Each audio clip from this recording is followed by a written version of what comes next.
Creo que es un tema que nos convoca a la mayoría de los presentes y es de interés y sobre todo de actualidad. Ya en los últimos eventos en el país han estado tratando de discutir estos temas.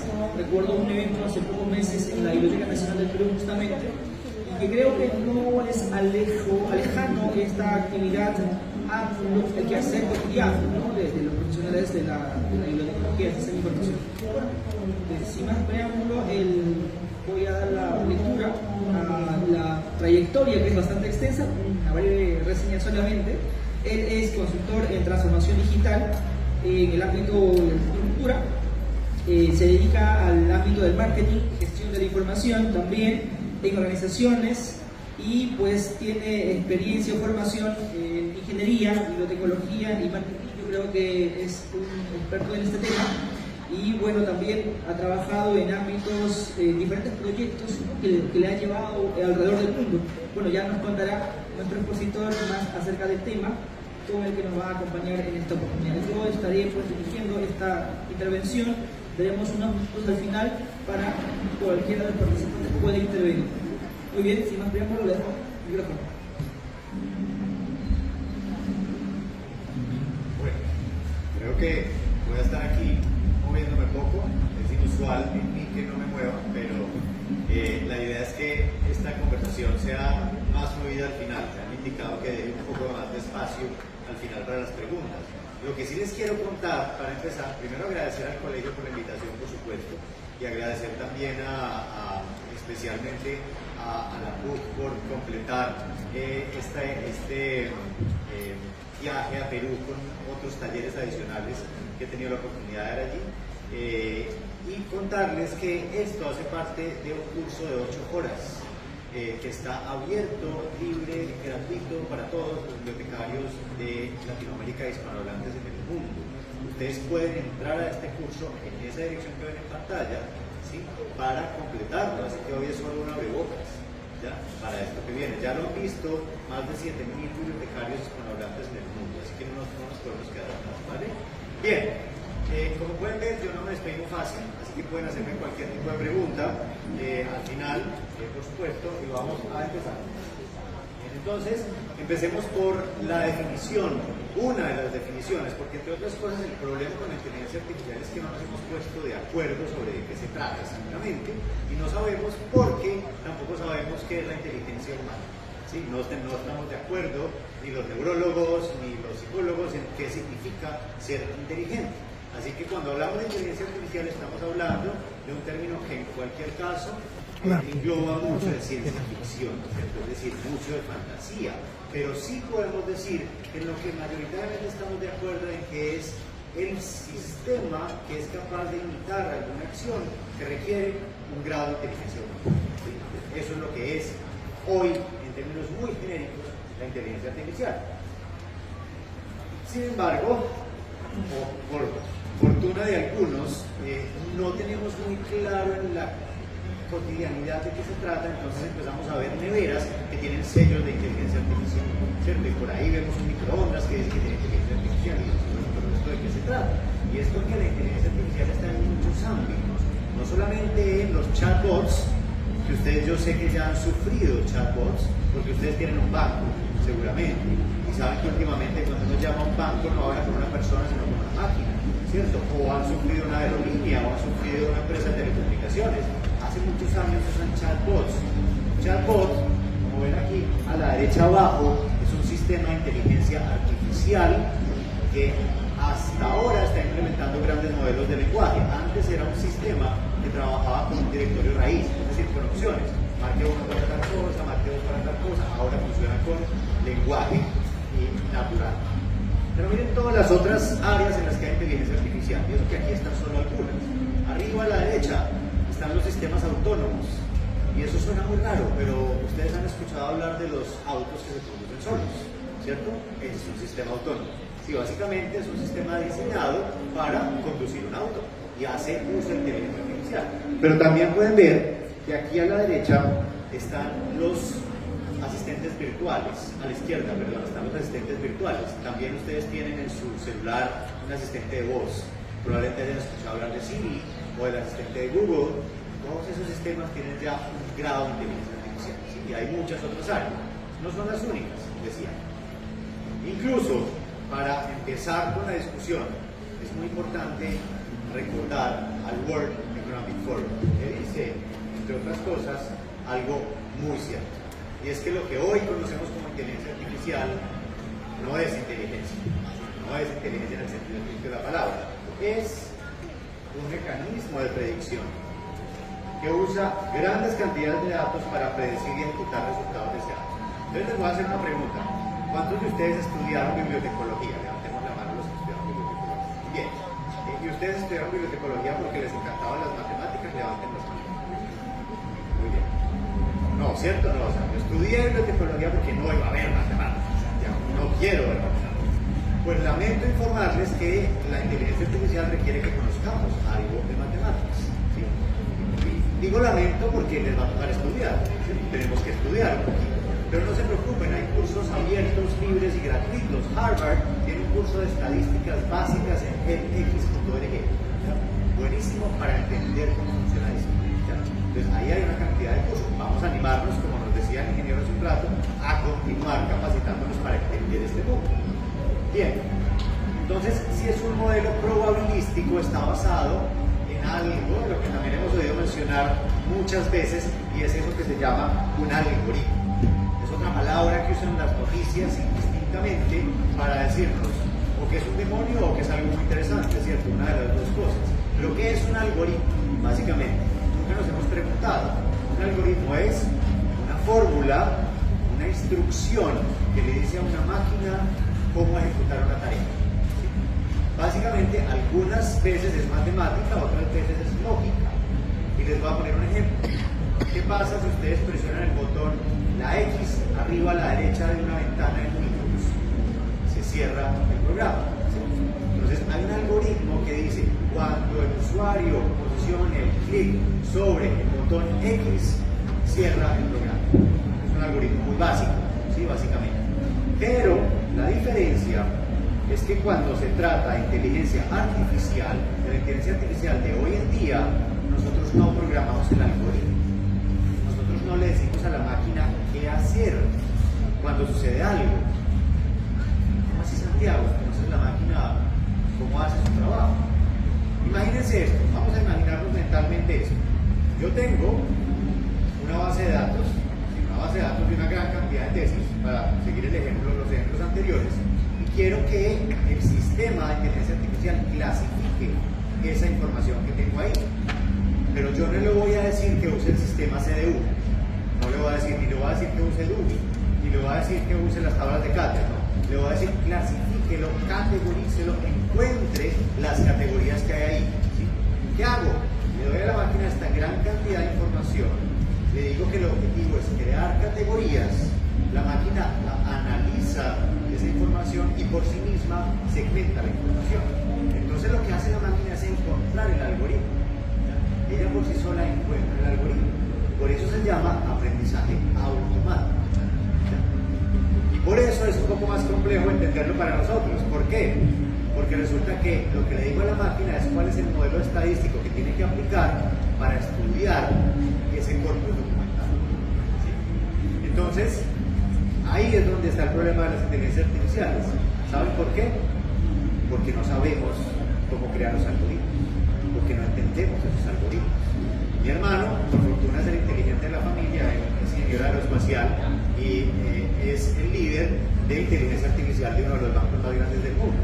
Entonces, cada semana yo le pregunto, ya descubrimos cómo funcionan las alucinaciones de la inteligencia artificial, y cada semana me dice que no, hasta ahora, porque no sabemos cómo la máquina aprende de fondo, cómo crea sus algoritmos.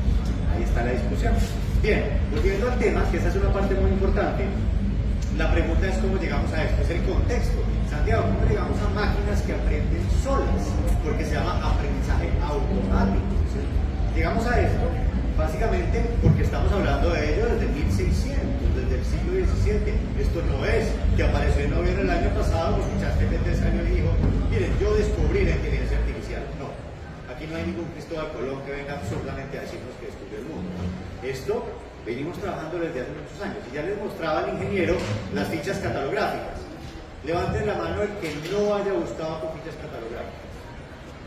¿Hay alguien aquí que nunca haya buscado con fichas catalográficas?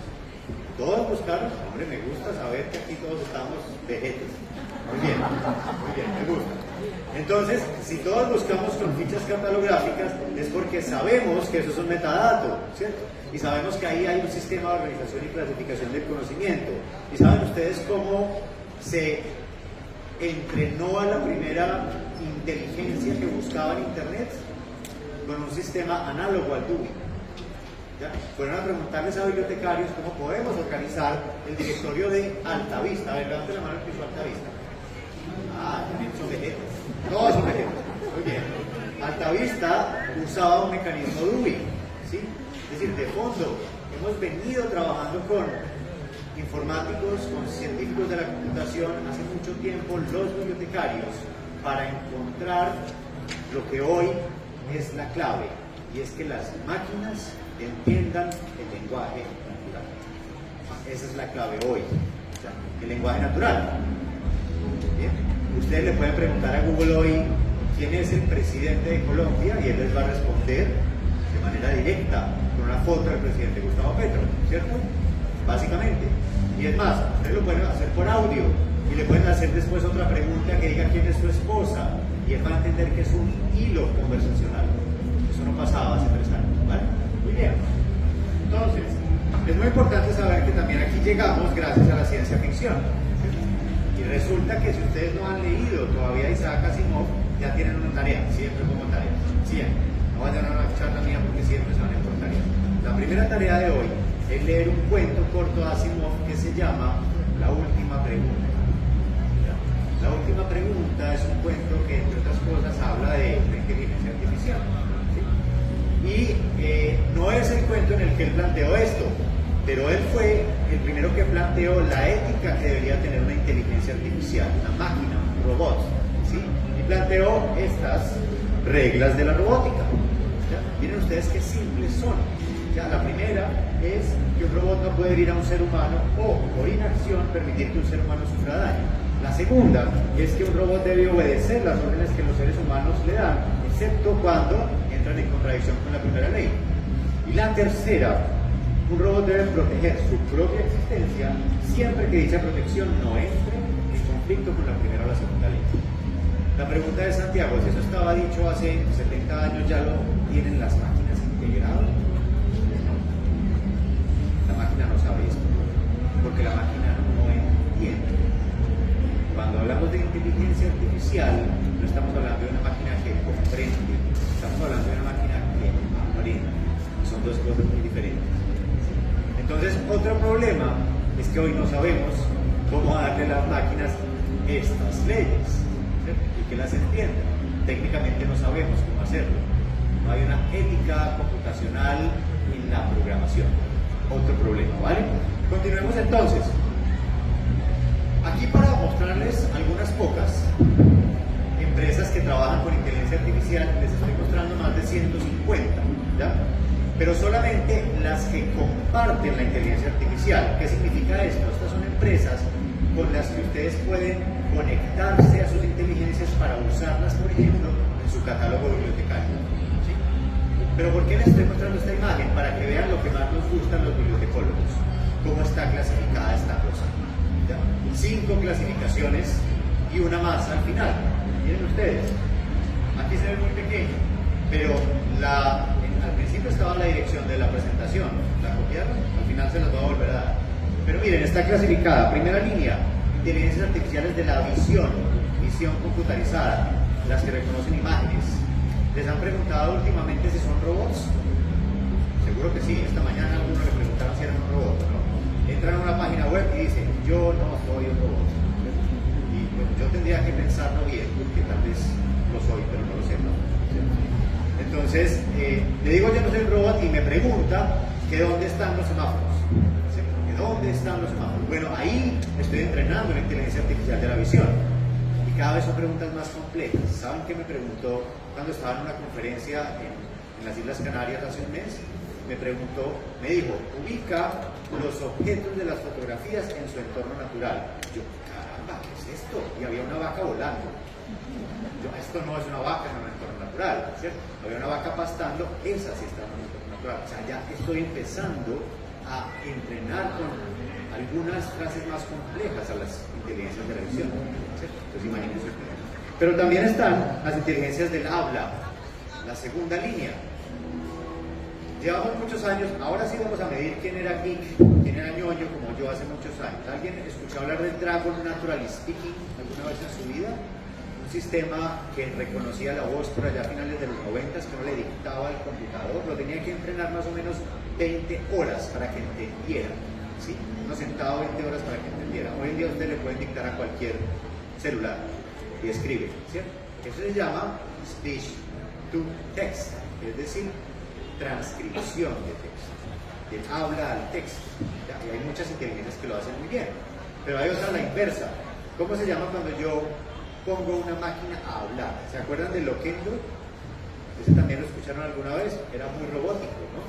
Ahora son muy naturales. Eso se llama síntesis de voz o voces sintéticas. ¿Ya? Hay muchas hoy que pueden usar. Otra clasificación, el lenguaje natural, el procesamiento del lenguaje natural. Ahí es donde están los chatbots, procesan el lenguaje, ¿cierto? Le dan texto. Otra clasificación, documentos. Otra clasificación, al final está, la traducción, y luego están los documentos que tienen que ver con la clasificación, la facturación, etc. Y aquí, en otro color, están las generativas. ¿Ustedes saben qué son las generativas? Esa no es una clasificación, es una categoría que está dentro de todas. Y vamos a hablar de esas en un momento. Pero para hablar de las generativas, ustedes ya deben estar así, ¿cierto? Ya están como, Santiago, ya, a ver, llevas 15 minutos y esto se supone que iba a durar 45 y ya tengo diarrea mental. No se preocupen, ¿ya? No se preocupen que cuando se acabe la conferencia esto ya ha cambiado, ¿sí? ¿Saben qué pasó antier? Facebook lanzó la segunda versión de una inteligencia artificial y la hizo pública. La lanzó en abierto, en open source, algo que no esperábamos nadie de los que trabajábamos con esto. Eso nos da unas enormes posibilidades. ¿Y saben cómo se llama esa inteligencia artificial? Llama. Qué bonito, ¿no? Aquí en este contexto. ¿Y saben qué inteligencias artificiales han hecho con llama en la Universidad de Stanford? Alpaca y vicuña. ¿Ya? O sea, aquí en Perú va muy adelante. O sea, así no esté aquí la inteligencia artificial. Entonces, fíjense, llama, alpaca y vicuña son inteligencias artificiales abiertas, que apenas hace poco las liberaron. Entonces, si están así, vamos bien, no se preocupen. Lo que les quiero decir para simplificar el asunto, si están ya un poco complejizados, es que hay tres grandes categorías de inteligencia artificial. No piensen, no en tres. Las tres grandes son las que más conocemos hoy en día, las de la automatización. Estas, que se llaman ciencia de datos, de manera técnica. Y ustedes ya tienen automatización con certeza en sus bibliotecas, con certeza, porque ya vienen usando algunos sistemas, como por ejemplo los sistemas de descubrimiento, los Discovery Systems, ¿sí? Que lo que hacen es automatizar la conexión de bases de datos y sustraer datos semánticos para dar resultados. Ahí ya hay un sistema de inteligencia artificial, incipiente pero lo hay, ¿verdad? Luego, también tenemos las de lenguaje, técnicamente se llama procesamiento natural de lenguaje, ahí es donde están los chatbots. Y luego tenemos las de visión computarizada. ¿Ustedes han usado Google Lens? ¿Han usado Google Lens? Pues bueno, yo hace 5 años se la mostré a mi mamá y ya se iba por la calle tomando fotos de los tacones del ángel. Tuve que decirle, mamá, a ver, no hagas eso. Puedes buscar, pero pides permiso, porque es un sistema que reconoce objetos. Hoy llega al nivel de reconocer plantas, de reconocer razas de perros y de gatos, de escanear texto en tiempo real y pasarlo directamente a Google Drive, de convertir o traducir los señales de la calle en un idioma, en un alfabeto completamente distinto al alfabeto que uno quiera. Entonces es un sistema de visión computarizada, ¿ya? Esa es la tercera categoría. Esto también se llama, en otras palabras, perdón, ya voy para allá, dominios de la inteligencia artificial, ¿sí? Dominio. Y es muy importante aquí aclarar estas dos cosas. IA estrecha e IA débil.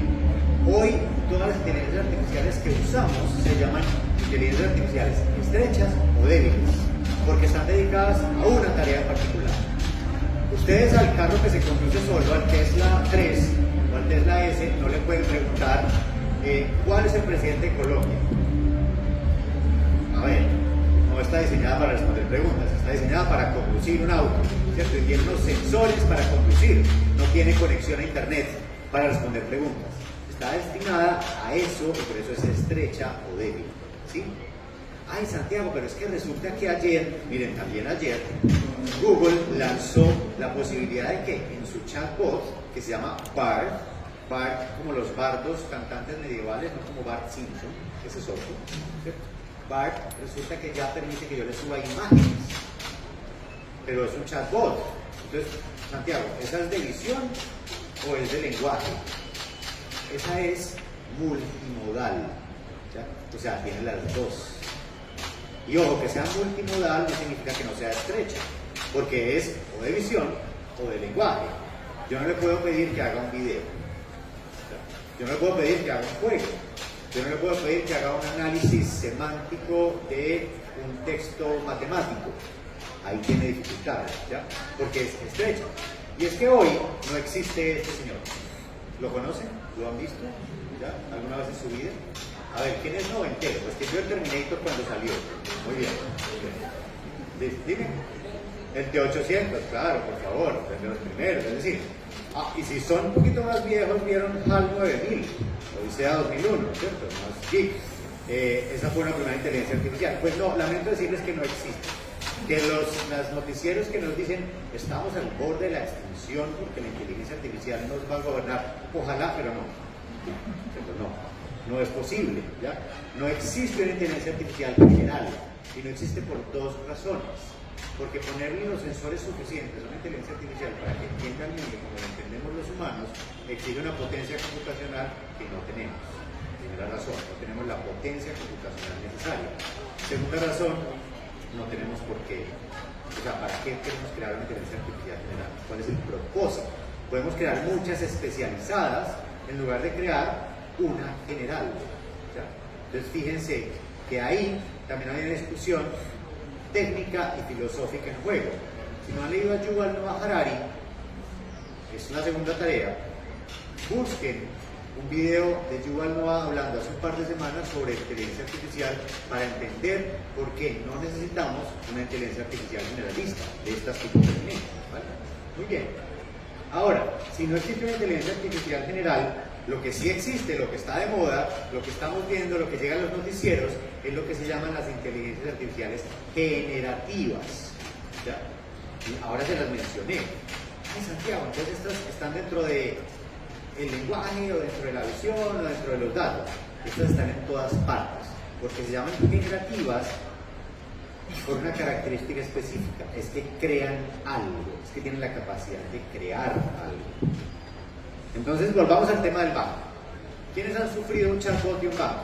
O sea, ¿quiénes han tenido que llamar a una línea que no contesta a un humano, sino una máquina, y uno no puede hablar con el humano? Bueno, esa máquina tiene programadas unas respuestas, ¿cierto? Esa máquina no entiende lo que yo le digo. Básicamente tiene un árbol de decisiones. Pero resulta que hay algunas que se entienden. ¿Quién ha usado ya ChatGPT? Levante la mano. Muy bien. Si ustedes han usado ChatGPT, se han dado cuenta que sorprende porque me responde como si fuera un humano. ¿Cierto? Ahí hay una creación de texto. Él está creando una respuesta desde cero. ¿Sí? Es una respuesta probabilística, es una respuesta medianamente estocástica, dirían algunos, pero es una respuesta creada. Tan creada es que si ustedes le hacen la misma pregunta dos veces, no va a dar la misma respuesta. No va a dar exactamente la misma respuesta. Entonces, esa inteligencia artificial es generativa, mientras que la del banco no. La del banco tiene escritas las respuestas posibles que va a dar. ¿Sí? La generativa no. Y aquí es donde llegan todas estas. Miren ustedes, las de texto entre las que está ChatGPT, pero aquí en la presentación ustedes van a encontrar por categorías las de texto que tienen que ver con marketing, los asistentes. La favorita del mundo mundial para mí, que se llama Perplexity. Perplexity es como perplejidad en inglés.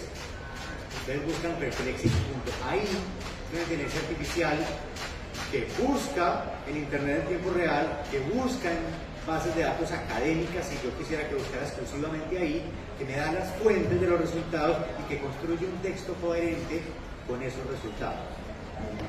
O sea, ahí hay un avance fundamental, muy interesante.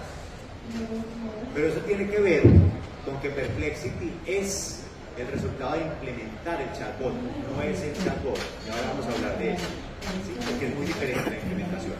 Bueno, pero también hay video. ¿Han visto una foto del Papa vistiendo una chaqueta, no sé, de Gucci, de Armani? ¿Sí? ¿Han visto? Que discutieron mucho tiempo que si era real, que si no era real. Bueno, era inteligencia artificial, creada con un sistema de imágenes llamado Midjourney. Pero ¿saben qué lanzaron hoy? Esta sí no fue ayer, hoy, esta mañana. Hoy lanzaron la posibilidad de convertir esa foto en un video. ¿Ya? Y se mueve con movimiento natural. ¿Saben cuál empresa? Esa que se llama Runway. Runway ML, a la derecha arriba. Ustedes escriben Runway o runwayml.com y van a poder, a través de una imagen y una instrucción, hacer que una foto se mueva. ¿Sí? Pero también pueden crear un video de 5 segundos solo con una frase. Imagínense ustedes las posibilidades creativas. Ahí están generando algo. ¿Sí? Y también, por supuesto, hay código, o sea, de programación, lo que está en verde. Ustedes no tienen que saber programar. A mí sí que me dio duro en ingeniería de la programación. Duro, bueno, y el cálculo integral, lo repetí. Pero lo superé. Entonces, ahora, si yo en ese tiempo hubiera podido programar como hoy, que es con lenguaje natural, sería maravilloso.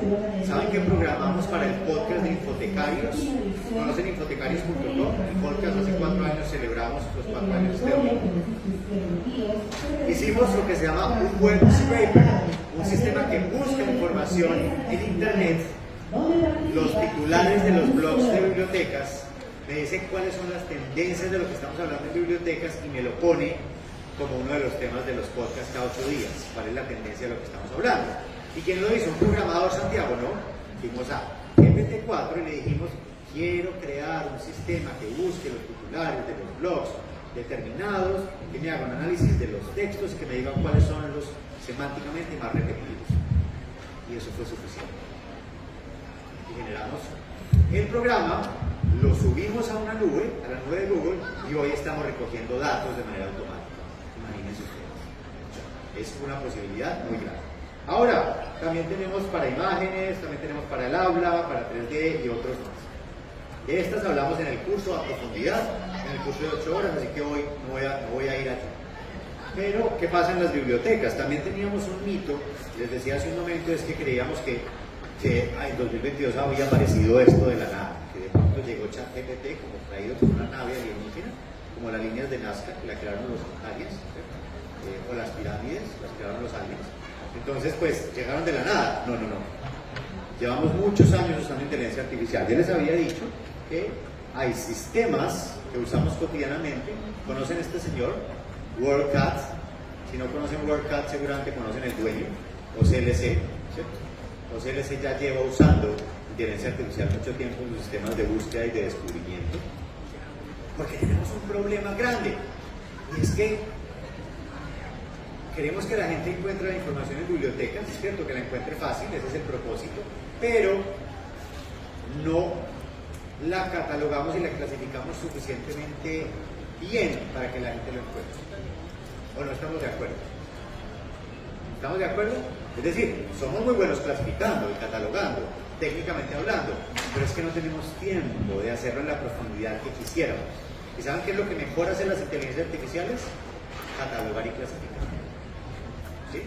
Entonces, ¿qué tal si yo paso un sistema que lo que haga es que agregue etiquetas funcionales a los corpus documental de las bibliotecas para que los catálogos lo encuentren más fácil? Esa es la primera funcionalidad que ya estaban aprovechando ellos sin contarnos. Ahora, nosotros tenemos el poder para no tener que contratar una base de datos de $1 millón, sino hacerlo por nuestra cuenta. ¿Bien? Porque imagínense este experimento. ¿Saben qué hicimos en Confama Medellín? Confama es una de las dueñas de las redes de bibliotecas de la ciudad.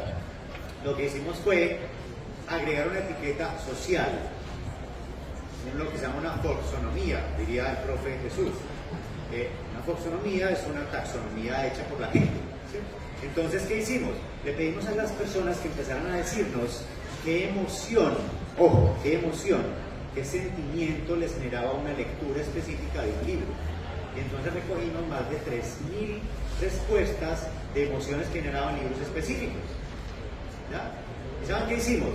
Cuando la gente va a buscar el catálogo de Confama, confama.com/bibliotecas, encuentran una pregunta que dice ¿cómo te quieres sentir hoy? ¿Ya? Le hace clic y le muestra los resultados de los libros relacionados con esos sentimientos. ¿Ya? Eso lo hicimos manualmente, pero una máquina puede analizar los sentimientos de los textos. Hay toda una línea que se llama análisis semántico de sentimiento. ¿Ya? Y podría yo así agregar una etiqueta de este tipo. Pero además ustedes saben que cuánta gente busca a Gabriel García Márquez como fantasía y no como realismo mágico. Pues está bien, la gente, digamos, no tiene por qué saber que hay un género literario que se llama realismo mágico. ¿Sí? Si lo quieres llamar fantasía está bien, porque es absolutamente fantástica. Entonces, que lo pueda buscar como fantasía es fundamental, pero yo no voy a agregar ese término a mi catálogo con lenguaje estandarizado, ¿sí? Lo puedo agregar en paralelo gracias a estos sistemas. Bien, ahora, soy yo el que está, pues, debe ser mi cabello, pero ¿dónde está? Muy bien. Entonces, ahora, estos sistemas de descubrimiento ya los llevamos usando mucho tiempo. Los voy a invitar a que hagan otra cosa en mi presentación. Al final van a tener el enlace. Mi presentación tiene enlaces ocultos.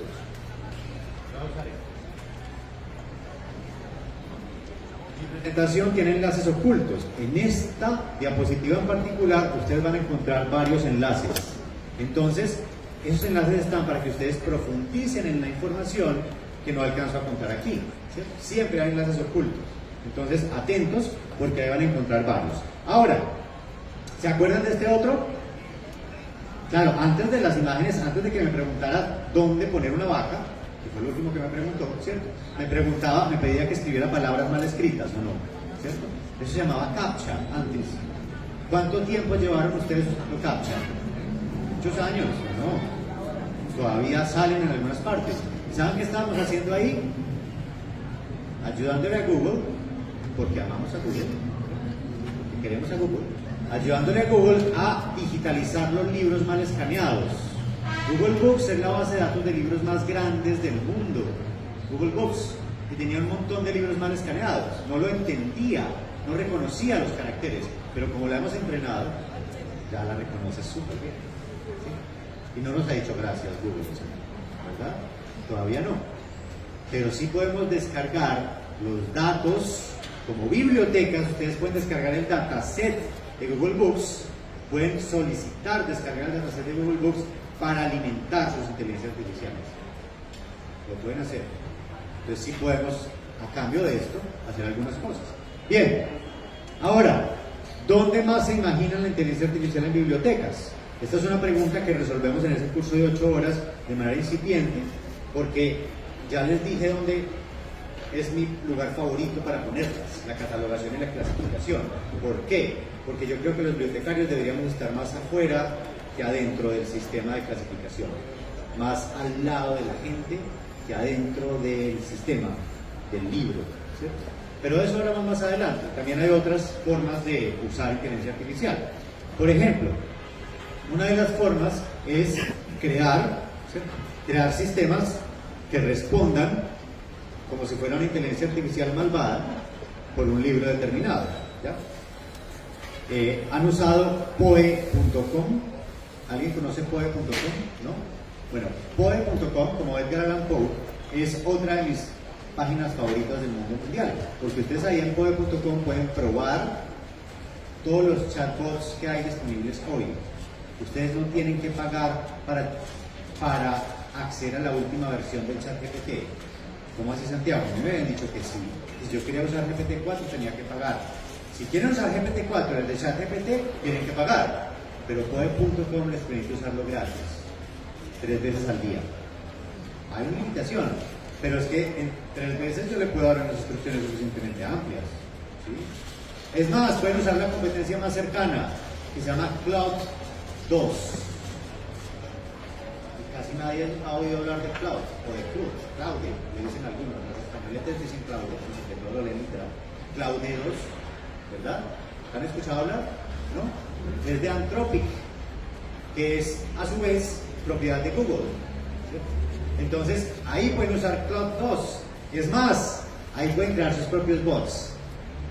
Les digo de este bibliotecario porque si ustedes entran a poe.com/biblioasesino, poe.com/biblioasesino, van a poder hablar con un bibliotecario bastante sarcástico, dirían algunos, de esos que está leyendo y no quiere que lo interrumpan, ¿sí?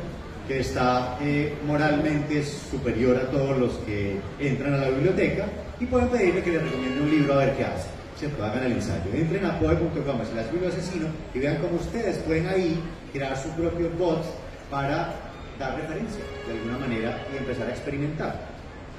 Santiago, pero a propósito de estos robots, ¿qué pasa con las consideraciones éticas, ¿cierto? Y los problemas que tiene la inteligencia artificial?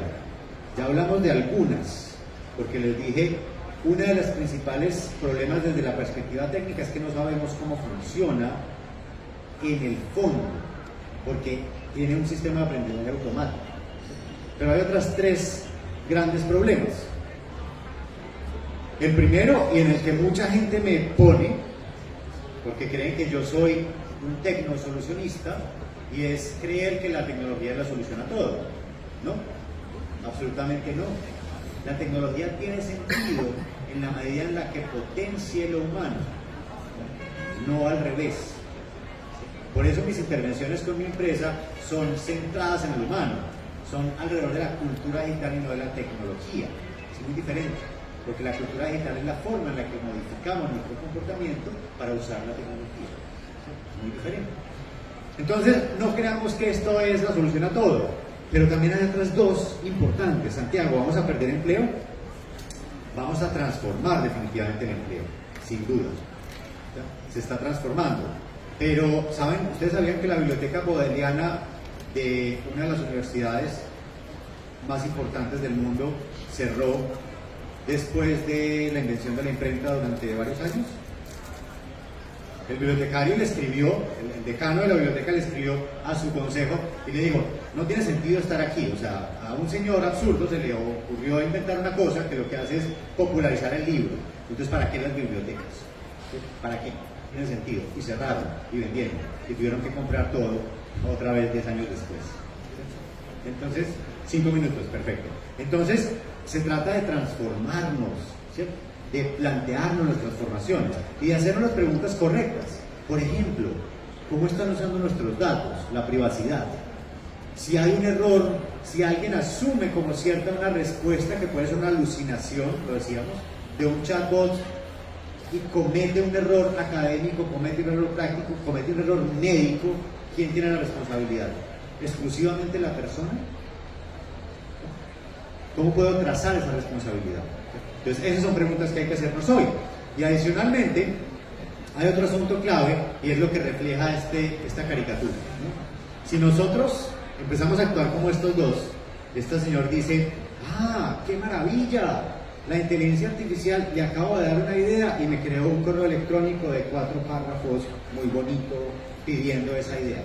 Y por aquí la otra que recibe el correo le dice, ¡qué maravilla! La inteligencia artificial resumió este correo en una sola idea. ¿Sí? Entonces estamos creando una cantidad de información innecesaria, ¿ya? Una cantidad de basura, una cantidad de nuevo mar de desinformación, si se quiere en muchas ocasiones, que no está pasando por el análisis humano. ¿Cómo las bibliotecas vamos a asumir ese papel ahí? ¿Cierto? Y hay otras preguntas, ¿o no? Los derechos de autor, ¿sí? Los sesgos que traen las inteligencias artificiales, porque los datos con los que son entrenados tienen nuestros propios sesgos, entonces reflejan la realidad humana. Y hay una cantidad más de cuestiones, pero como no tenemos más tiempo, yo les dejo mi foto reciente. Miren que yo sí tenía pelo, recientemente, yo tenía algo de pelo. Entonces aquí está mi foto reciente, el código QR para el menú del restaurante, no, esta es información extra. Y por supuesto ahí está la dirección de esta presentación en donde encuentran además la grabación de la sesión completa de 2 horas de la primera sesión del curso y el acceso a las otras 6 horas de clase libre y gratuita y abierta sobre inteligencia artificial. Vamos con las preguntas, no les dé pena, recuerden lo que quieran, porque a los que pregunten les traen chocorramo. ¿Saben qué es el chocorramo? Es uno de los postres más famosos de Colombia, ¿ya? Es una tortita de vainilla con una capa de chocolate. ¿Bien? Así que adelante, preguntas. Vamos a extender las preguntas entonces. 3 preguntas por el tiempo. Vamos a eso, por favor. Por el chocorramos. Bueno, ¿qué tal? Buenísimo hablar de inteligencia artificial. Creo que sí me cabe esto. No, ese sí. Creo que es este. Creo que es este de acá que se mueve. Ya. Mi duda viene de la siguiente manera. Hablamos de la inteligencia artificial como un mecanismo de automatización avanzado, pero dentro de de las perspectivas filosóficas, ¿cómo podemos, o cuál es la perspectiva de la IA con respecto ya no tanto al proceso de clasificación en sí, sino también al proceso de aprendizaje? Porque básicamente esa es una biblioteca, es un entorno donde vamos a aprender, más allá que un lugar donde hay papel con letras, es el proceso final en ese aprendizaje. ¿Hay perspectivas sobre la aplicación en las bibliotecas para potenciar el proceso de aprendizaje de un enfoque personalizado o alguna otra manera? Hay casos de uso. Estás mencionando 2 asuntos claves. Uno, el corpus documental, que en una biblioteca está controlado, bien lo decía el ingeniero. Nosotros tenemos que garantizar que la información que tenemos en la biblioteca tiene unas ciertas certezas, ¿cierto? No lo que pasa con la inteligencia artificial, que toma para su entrenamiento datos de cualquier lugar. Entonces ahí hay una pregunta clave, y la otra pregunta es para el aprendizaje. Vamos a desagregarlas. Primer asunto clave: estamos asumiendo que ChatGPT, y esto es algo que quiero que se lleven en su cabeza de manera muy clara, estamos asumiendo que ChatGPT es una solución. Y ojo, ChatGPT es una interfaz. Son 2 cosas diferentes. ¿Por qué estoy vistiendo un mapa? ¿Ya? Porque un mapa es una interfaz. Un mapa no es el propósito, ¿o sí? ¿Uno para qué lleva un mapa? Para ubicarse, generalmente para llegar a un lugar, ¿cierto? El mapa es una interfaz que me permite entender un espacio muy amplio del mundo en un espacio reducido, ¿sí?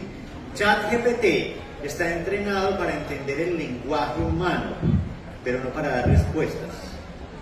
Y es muy importante eso, muy importante, porque no es un sistema de preguntas y respuestas, es un sistema que entiende el lenguaje humano. Lo que yo tengo que hacer con ChatGPT es alimentarlo con un corpus específico. Entonces ya Microsoft, con su empresa de la nube, que la empresa de la nube se llama Azure, Azure, está ofreciendo la posibilidad de que las empresas contraten a ChatGPT para que lea exclusivamente el corpus documental de su organización, ¿sí? Y responda con base en eso. Pues entonces, Santiago, ¿cómo así? Entonces, ¿para qué sirve ChatGPT? Sirve porque responde de manera lógica a preguntas en lenguaje natural gracias a la forma en la que fue entrenado, pero exclusivamente con el corpus que yo le entregue, ¿cierto? Entonces ahí hay una aplicación del chatbot. Santiago, pero es que yo no tengo plata, eso debe valer $30.000, porque soy una universidad. 2 cosas: si son una universidad pública o si son una biblioteca pública y no han aprovechado los programas que se llaman Non-Profit Technology, o sea, Amazon for Non-Profit, Microsoft for Non-Profit, Google for Non-Profit, quiere decir Google para entidades sin ánimo de lucro. Ustedes entran a Microsoft for Non-Profit y van a ver que tienen la posibilidad de contratar estos servicios gratis, ¿sí? O sea, hay una muy buena posibilidad. Pero la otra, y la que más me gusta a mí, es: voy a bajar Llama y voy a hacer mi propia alpaca, ¿cierto? Y entonces voy a hacer la alpaquita 2, en la que lo que hago con alpaca es que la meto a mi computador, la alimento con mi sistema documental y ya va a quedar respondiendo exclusivamente esas líneas, ¿cierto? Entonces, el chatbot es una interfaz y eso es muy importante. Por otro lado, el sistema personalizado de aprendizaje. Ese es otro asunto, digamos, que pasa por los chatbots, pero no es un chatbot. ¿Ya? Y te voy a dar un ejemplo de cómo se puede usar un chatbot para un aprendizaje personalizado, porque lo demás es demasiado extenso. Khan Academy es una academia de internet que se dedica sobre todo a enseñar de matemáticas, pero también tiene unos experimentos literarios muy interesantes. Están usando un chatbot para escribir juntos las historias, los cuentos con los niños. Entonces un niño se despierta hoy y le dice a su profesor: quiero escribir un cuento sobre fantasía que tenga una escoba y una pala. Y entonces el sistema de chatbot le dice: perfecto, dime cómo empezamos. Entonces el niño hace el primer párrafo. El chatbot le da un segundo párrafo y le pide continuar. Entonces se vuelve un ejercicio, ¿cierto?, a dos manos, en el que yo voy construyendo el chatbot, y voy personalizando de alguna manera esa línea de aprendizaje. Ese es un ejemplo muy básico. Pero la idea es que si tú buscas en mi canal, hicimos una presentación para la Universidad de Medellín. Eso fue como de alrededor de 4 horas en el que hablamos específicamente de aprendizaje. Y en aprendizaje no son los chatbots lo primero que deberías considerar. Son los sistemas de automatización y ciencia de datos para detectar las notas de los estudiantes, para detectar esas notas respecto a los tiempos que pasan en la biblioteca y empezar a hacer cruces, ¿sí? Esas notas respecto a los tiempos que pide tutoría, ¿ya? Cómo empezar a hacer refuerzo en ciertas líneas específicas. Entonces es muy interesante. ¿Saben qué hicimos en la Universidad de la Florida? La última, sí. Qué pena. Son 2. No, pero tenemos 10 minutos. No, ya vamos, que Ana, si no me pregunta en el carro. Entonces, lo otro es, ¿saben qué hicimos en la Universidad de la Florida? Cogimos todos los cuerpos documentales de la biblioteca y los geolocalizamos. Es decir, los pusimos en los salones del campus para que cuando la gente llegara a un salón del campus en una clase determinada, a una hora determinada, supiéramos qué alerta enviarle para decir: esta es la bibliografía de su curso, ¿ya? Esta es la bibliografía de su laboratorio. Entonces ahí sacamos la biblioteca del campus, ¿ya? Pero adicionalmente no usamos inteligencia artificial. Ahí podría yo implementar una inteligencia artificial que lo que haga es que, dependiendo del estudiante específico, le sume o le reste bibliografía particular.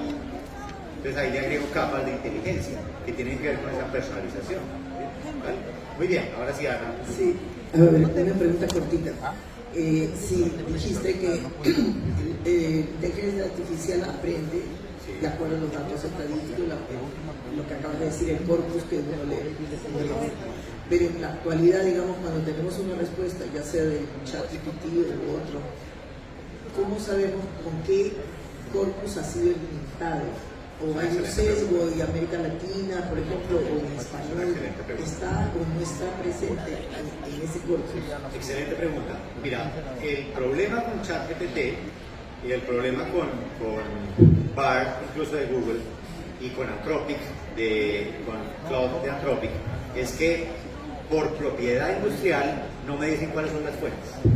Entonces, el Washington Post y el New York Times, 2 grandes medios norteamericanos, han hecho un estudio que ha intentado, a través de ingeniería inversa, detectar cuáles son los datasets de los que se alimentaron. Y han encontrado que hay unos datasets muy extraños. Por ejemplo, toda la información de las patentes industriales de Estados Unidos. Dice, una patente está escrita en un lenguaje muy técnico, pero también toda una base de datos de libros pirateados, ¿sí? Y entonces empezamos a hablar de derechos de autor también. Y cuando yo le pregunto a ChatGPT cuál es tu fuente, él me dice: yo no te puedo decir cuál es mi fuente, yo he sido entrenada de social media, de web, de y te pido que revises porque deberías revisar, es lo que me dice, políticamente correcta. Y si yo le insisto: dame fuentes, dame una bibliografía APA de eso, maldito ChatGPT, ¿sí? ¿Qué hace ChatGPT? Alucina. La mejor forma de hacerlo alucinar es pedirle fuentes bibliográficas. Y además me las da hermosas. O sea, me inventa un título que dice que escribió Jesús Lau, que pudo haber escrito Jesús Lau, porque se llama Alfabetización Informacional dedicada a la inteligencia artificial para entornos universitarios. Y todavía el doctor Lau no ha escrito ese artículo, ¿cierto? O sea, y aparece la bibliografía, y aparece perfecto. Y entonces yo me lo creo y copio y pego, y no existe. No existe. Otra vez, porque ChatGPT no es un sistema de preguntas y respuestas. ChatGPT es una interfaz. Entonces, por eso deberíamos usar Perplexity, que sí me da la fuente, ¿cierto?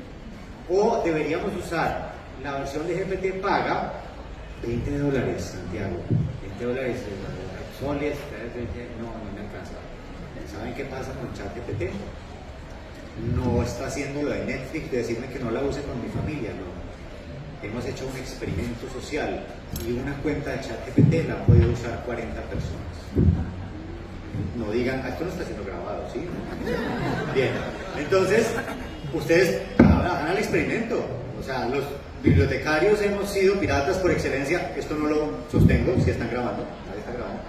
Así que, pues, a ver, contraten una cuenta de ChatGPT Plus y prueben, ¿no? Y prueben. Hagan un consorcio para contratar una cuenta de ChatGPT. Y entonces, usen ChatGPT con los plugins.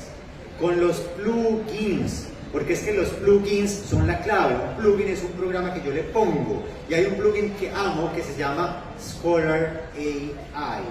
O sea, la inteligencia artificial escolar o académica. Si usted le pone ese plugin a ChatGPT, va a ir a buscar a las bases de datos de papers abiertos. ¿Ya? Y entonces ya se me trae la bibliografía que es. Y ya si me da bibliografía que es. Y yo le digo que exclusivamente limítate, porque tengo que ser cuidadoso con el prompt, limítate a darme la información de los papers que encuentren y construye una respuesta basada en. Y así lo hago. De eso vamos a hablar en un taller el lunes, precisamente en la PUC, y creo que pues en la fase final de este curso también lo encuentran, ¿vale? Última pregunta. Santiago, tenemos tiempo, Santiago, para bueno. ahí al público que quiera ahondar más. Cuando ya se retire ahí, lo voy a abordar. Muchas gracias, Santiago, por tu presentación. Si me permite algunos comentarios, nos trajiste varias primicias. Hace unos días, el 4 de julio, se promulgó la ley 31814, la ley que promueve el uso de la inteligencia artificial para el desarrollo económico y social del país. También te lo menciono, invito a los colegas a revisar. Hay 6 objetivos, de los cuales creo que todo lo que se ha mencionado acá y el quehacer del bibliotecario puede calzar bastante bien en ello. Bueno, de mi parte, gracias, y al público también. Nos vemos en una siguiente oportunidad. Gracias. Muchas gracias a ustedes. Esta tarde a las 5 creo que hay otra presentación aquí también diferente. Gracias.